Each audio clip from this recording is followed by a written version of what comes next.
Алапаевск находится в географическом центре Свердловской области. Живут здесь 50 тысяч человек, каждый 20-й из них – татарин. Четверть века назад здесь, как и по всей России, был подъем национального самосознания. Татары оказались особенно активными. Возродили Сабантуй, построили мечеть, а при городском доме культуры создали ансамбль татарского народного танца «Чулпан».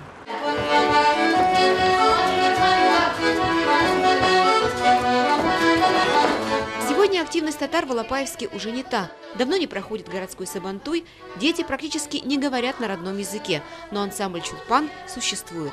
Ходили сами с мужем, а сейчас сопровождаю внука, танцевать ходит. Горжусь со внуком, что он старается, стремится, хочет сюда ходить. Он именно хочет.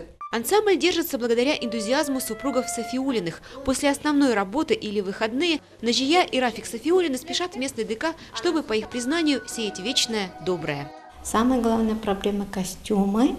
И вторая проблема – очень хочется достать учебников Литвинова для младших классов, потому что там учебник, рабочая тетрадь, диски есть. И для старшеклассников программа Нигматуллиной. Сегодня в ансамбле «Чулпан» занимается около 20 человек. Несколько лет назад юные артисты Алапаевска блеснули на межрегиональном фестивале татарского народного творчества в Михайловске. В будущем году хотят повторить успех. Поэтому каждое выступление на большой сцене становится генеральной репетицией.